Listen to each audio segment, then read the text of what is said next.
કોઈ પણ સારા સ્ટોકની અંદર તેના આઈપીઓ વખતે ઇન્વેસ્ટમેન્ટ કરીને લાંબા સમય સુધી રહેવા દઈને તો કરોડો રૂપિયાની આવક થાય છે. હું તમને ડેવિસ લેબના એક આઈપીઓ નું એક્ઝામ્પલ આપું. ડેવિસ લેબનો આઈપીઓ 2003 ની અંદર આવ્યો હતો અને તેની બેઝ પ્રાઇસ હતી 140 રૂપિયા. તે વખતે જે કોઈ આ સ્ટોકની અંદર 1 લાખ રૂપિયા ઇન્વેસ્ટમેન્ટ કર્યા હોત ને 714 સ્ટોક તેને મળ્યા હોત. આજે તે રૂપિયા કરોડો છે. કેવી રીતે? તો તેની બોનસ અને સ્પ્લિટ હિસ્ટ્રી આપણે જોઈએ. 2007 ની અંદર 5/1 સ્પ્લિટ થયું એટલે 3570 સ્ટોક થયા. 2009 ની અંદર 1/1 નું બોનસ ઇસ્યુ થયું એટલે 7140 સ્ટોક થયા. તે જ વર્ષ 2009 ની અંદર 2/1 નું સ્પ્લિટ થયું એટલે કે 14280 સ્ટોક થયા. 2015 ની અંદર 1/1 નું બોનસ ઇસ્યુ થયું એટલે કે 28560 સ્ટોક થયા.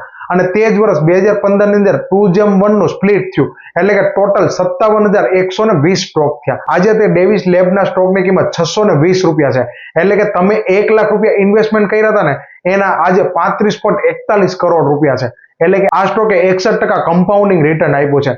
આ હોય છે સારા સ્ટોકમાં આઈપીઓ વખતે ઇન્વેસ્ટમેન્ટ કરી અને તેને લોંગ ટાઈમ સુધી જાળવી રાખવાનો બેનિફિટ.